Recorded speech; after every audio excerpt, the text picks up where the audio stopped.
Hi, do you know what double cousins are? That's like when two brothers from one family marry two sisters from another family.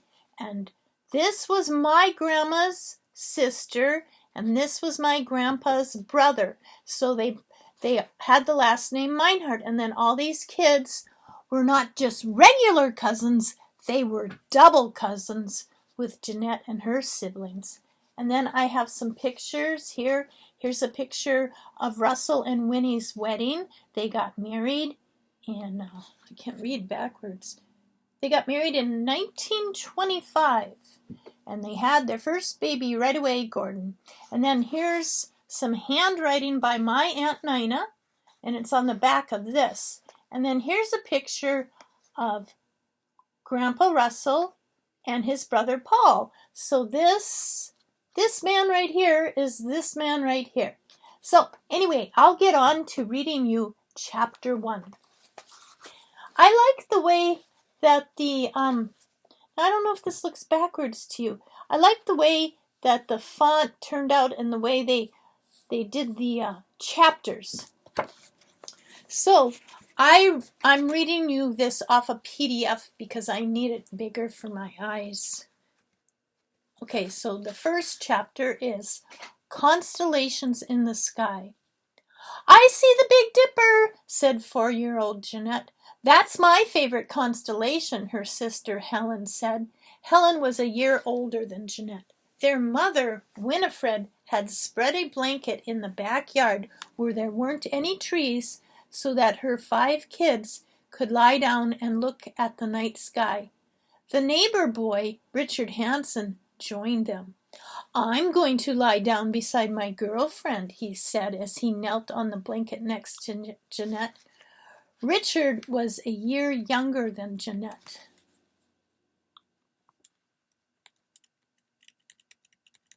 There's the mane of Leo the lion, 8-year-old Gordon pointed at the sky. Leo contains a grouping of stars that form a backwards question mark. Many see it as the lion's mane and shoulders. It features 2 of the brightest stars in the evening sky. Winifred had taken an astronomy course when she attended college at the University of South Dakota in Vermilion in the 1910s. Later, she worked as a teacher in a one-room prairie schoolhouse.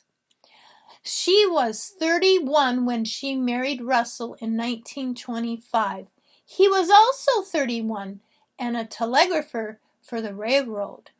Russell's career brought the family to Avoca, a small town in southwest Minnesota. The name Avoca, and it's pronounced Avoca, is a Gaelic word meaning the meeting of 2 waters. Later, Russell turned down promotions to bigger towns because he and Winifred decided Avoca was a good place to raise children. Russell was a strong and gentle husband who helped his wife with chores. He stood 5'7", broad and tall in the saddle. He had the draymen deliver logs and old railroad ties to his home for the family to use for heat and cooking. In the morning, before he left for work, he sawed and chopped wood. All the children carried in bundles for the cook stove. On wash day, Russell hauled water with pails and poured it into copper tubs on the stove. Winifred was grateful Russell did chores before he left for work, as she was often tired. She had had 4 babies in 4.5 years. Jeanette was the 4th baby. On peaceful, warm nights, Winifred taught the children the constellations. She told the children the story of Leo the lion. She also taught them how to find Cassiopeia, but it was the most difficult constellation for Jeanette to find. The stars look like a woman sitting on a chair and form the shape of a W.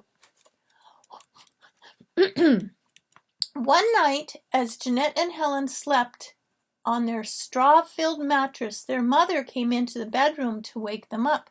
Winifred was still dressed in her cotton house dress. See, I'm trying to pull this down here.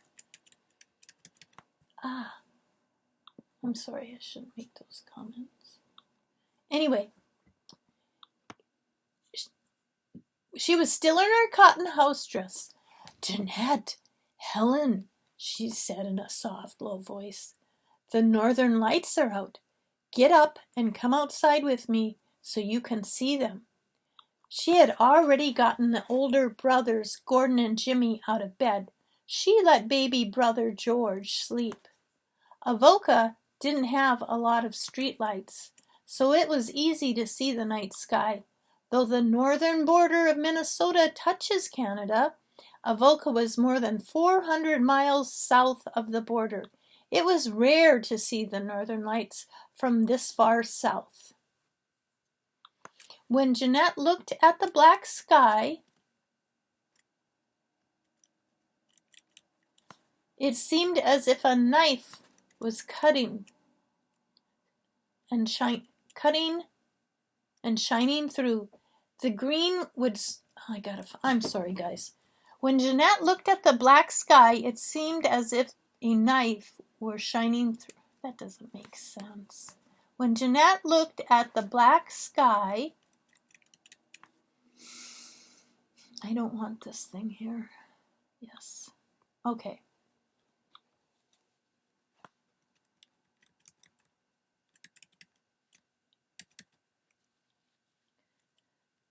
It seemed like a knife was cutting and green light shining through. The green would swirl and swarm, seemingly touching the ground far away, and then suddenly bursts of red and yellow danced across the sky, forming a shimmering color of curtain. It was a beautifully awesome display. It amazed Jeanette that something so far away could be seen there.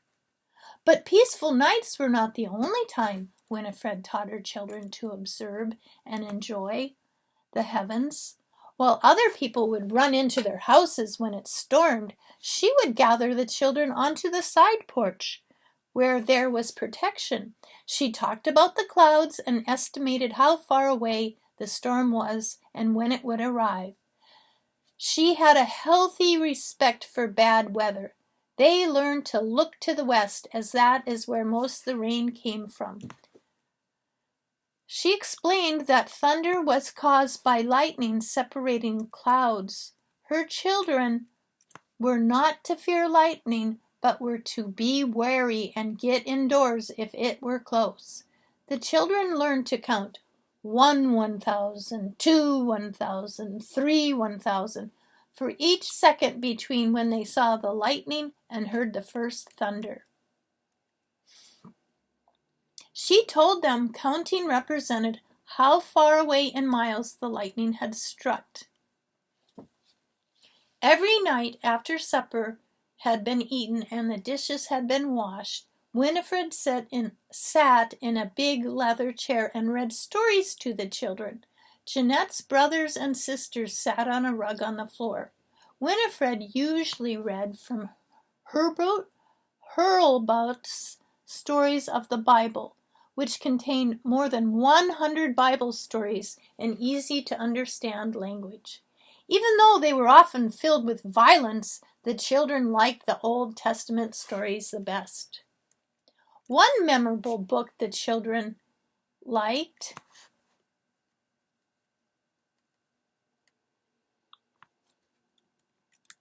was Heidi. One memorable book the children liked was Heidi, about a little orphan girl sent to live with her grandfather in the mountains of Switzerland. It was published in 1880 and written by Johanna Herzer Spyri. The Meinhardt children loved Heidi's delightful personality and found the book enchanting. Winifred read the children 1 chapter per night. The children loved the book so much that when a Boston Terrier joined the family, they all voted to name the dog Heidi. Boston Terriers were the most popular breed in the country at that time, partly because so many people had left farms and moved into cities. Their boxy and compact size means they are small enough to ride in cars and live in houses in a city. Most are black and white with markings on the face and chest, but Heidi was brown and white. She liked to sleep behind the kitchen stove. There was room behind the range, as it had to be about a foot away from the wall to avoid the wall getting overheated. People never let a dog get in bed with them in those days. Heidi quickly learned her name. "Look at Heidi sleep," Winifred would say to the children. "She is all tired out because she was playing outside today." Heidi, who had curled up on an old blanket in the corner, lifted her head and cocked it to one side. If a neighbor woman came over for coffee and Winifred said something about Heidi, the dog would tip her head and her ears would perk up. Soon, if Winifred didn't want the dog to know they were talking about her, she would spell out dog in the conversation. "The D-O-G sleeps behind the wood stove," Winifred would say to Mrs. Crowley. Soon, if anyone said D-O-G, the dog would cock her head and listen carefully. After Winifred finished a bedtime story, the siblings entered the kitchen and got their toothbrushes. The whole family kept their toothbrushes standing up in a glass. Each family member had a different color. Jeanette grabbed her red brush while Helen grabbed her blue brush. Helen's hands were slender, while Jeanette's hands still had some baby fat.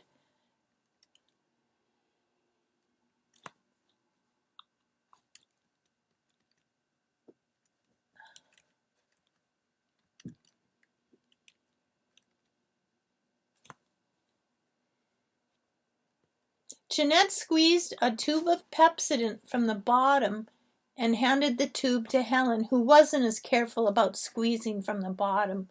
The two stood in front of the sink, brushed their teeth together, and spit into the sink. Each had a clean glass of water to rinse her mouth. There was one sink in the house. The sink was large enough to place a pail of water or bathe a baby. There was no indoor plumbing, so a slop pail sat on the floor underneath the drain. A cistern buried in the backyard collected rainwater. The Meinhardts pumped soft water directly from the cistern. This water was used for cleaning, bathing, and washing clothes and dishes. But when they needed drinking water, the Meinhardts walked over to Grandma Nelson's well, a block and a half away, and carried it home in a water pail. When the children were small, each carried a 2-gallon pail. As the children got bigger and stronger, they used 4-gallon pails. Besides her well was a big wooden tub for watering livestock. Many families living in town owned cows, horses, or other livestock. Another neighbor, Mr. Dunkirken, owned a steed, which he walked over to the water. Jeanette tried to stay far away from the well if she saw this huge horse nearby because it intimidated her. The children also took turns herding the family's 2 cows. Nellie and her daughter Betsy to the water twice a day. They were brown Swiss, an attractive chocolate-covered breed with horns. Jeanette gave Nellie a wide berth as Nellie was more spirited than her daughter. Everyone in town called Mrs. Nelson Grandma Nelson. She owned the well, but dozens of families used it. One morning, Russell went to the well, and when he pulled up his pail, part of a rabbit was in it. Russell walked over to all the other family houses and told them not to use the well water. The neighbors chipped in the money to hire a well driller, and a new well was drilled immediately. The water in the cistern behind the Meinhardt's house was rainwater that came off the roof when it rained or snowed. This kind of water has fewer minerals in it and is called soft water. To some it tastes salty, but it is easier to use for cleaning. To use hard water for washing, people had to break the water with lye. Hard water slowly filters through the earth and picks up minerals which are essential for human health, like calcium and magnesium. While doing chores, soap won't make suds in hard water, and hard water leaves scum, but it does taste better and is more apt to be clean enough to drink. By the time the children were ready to put on their pajamas, it was usually dark, except in the summer. Russell set up a potty chair for the children at night. It was a porcelain pot in a wooden frame that the children could sit down on it if they needed to. This was placed upstairs in the hall for the children. One of Russell's morning chores was to empty the pot into the privy behind the house each morning. The steps to the second story were near the pantry and off the kitchen. The girls walked up the stairs to put on their nightgowns and came back down to the kitchen. Winifred wanted their hair up in curls the next day so they could look their Sunday best. Winifred pulled out a chair for each girl and asked them to sit down. She had torn up pieces of fabric, an old sheet, to put the girls' hair up in ringlets. Winifred dipped a comb into a glass of water and parted each girl's hair into square sections. Then she placed a strip of fabric along a section of hair and wrapped the hair around a strip. Next, she wrapped the strip around the curl and tied it next to the scalp. Finally, she tied a knot into the strip. Jeanette's hair curled easily and stayed for the day. Helen's hair did not hold a curl as well. Winifred turned the radio to WNAX out of Yankton, South Dakota, so she could listen to the Jack Benny Show. Jack Benny told jokes and visited with his friends on the air. He had a black chauffeur named Rochester. Jeanette and Helen knew of some black families living in Yankton near their grandma's farm. Some worked on the docks by the Missouri River. When the girls rode the passenger train to visit relatives, they saw black porters, but they never saw black people in person otherwise. On the Jack Benny Show, Rochester often got the better of Jack during the joke-telling. The MC of the program advertised Chevrolets. Jeanette thought of her grandmother and Aunt Nina. They drove a 1928 Chevy. Russell liked Fords. When both girls had their hair up in curls, Winifred gave them a good-night hug and sent them to their dad, who gave them a kiss and sent them up to bed. Russell did not kiss or hug the boys. He shook their hands and sent them upstairs, too. Once all the children were in their beds, Winifred walked upstairs, stepped into the boys' room, and sat at the side of their shared double bed to say prayers with them. George slept in a crib in their room. Each child took turns offering their prayer of thanks and requests out loud. They often gave thanks for a nice day or for a person, for food or a toy. Then they made a request for the future. Finally, Winifred and the boys recited the Lord's Prayer together. Next, Winifred walked into Jeanette and Helen's room, sat at the side of their bed, and repeated the process. The children knew the Lord's Prayer by heart. Our Father, who art in heaven, hallowed be thy name. Thy kingdom come, thy will be done on earth as it is in heaven. Give us this day our daily bread, and forgive us our trespasses, as we forgive those who trespass against us. And lead us not into temptation, but deliver us from evil. For thine is the kingdom, and the power, and the glory forever. Amen. And that's taken from the Bible, from Matthew chapter 6, 9 through 13, and also Luke chapter 11, 2 through 4. After Winifred helped the girls say prayers and tucked them into bed, she went downstairs. The girls continued to talk. Helen liked to talk the most. Sometimes they would sing songs to each other. When Helen sang the Star-Spangled Banner, Jeanette would stand up in bed at attention and salute. Helen always laughed. Helen often carried on as Jeanette drifted into sleep. Their mom and dad didn't get angry at them for fooling around as long as they stayed in their bed.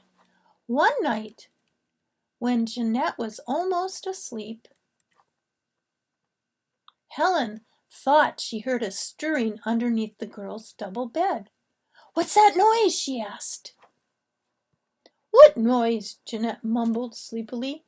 Both held their breath and kept perfectly still. Then they heard a little more scuffling.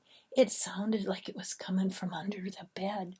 "Boo!" the girls screamed. "I tricked you!" Jimmy laughed. He was a year older than Helen. He had dark brown curly hair, twinkly eyes, and a friendly smile.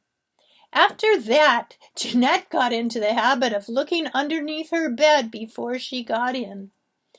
One night, Winifred read from a different book. It was a story about a wolf. It might have been Little Red Riding Hood.